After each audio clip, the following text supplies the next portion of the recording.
ओं ह्रीं भुवनेश्वर्यै नमो नमः।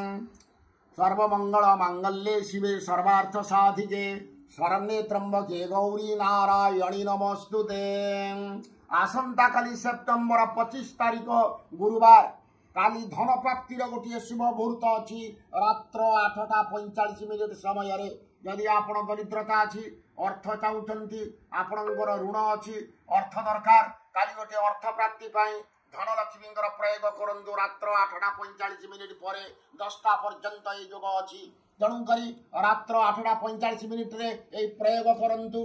लाल कपड़ा गोटे घरे पकातु धनलक्ष्मी फटो रखु 8टी कौड़ी 8टी हलदी खंड एवं 8टी चांदी कएन गोटे रूपा पात्र रखु। पंचामृत गंगाजल धूप दीप नैवेद्य पद्म फूल 10टी रखु। घी दीप लगातु संकल्प करूँ। कर सारा गोटे कमल कटा माला रखु जप करने पंचोपचार पूजन करं द्रव्य गुड़ी को धनलक्ष्मी मंत्र कर सारा गोटे मंत्र मु डाकुची 108 जप करंतु।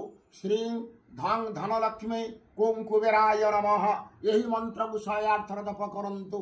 जप सरीगला द्रव्य गुड़ी को कपड़ा पुटुली बांधि दिंतु। पुटुली बांधिकी गोटे पात्र बा पीढ़ा उपरे रखंतु।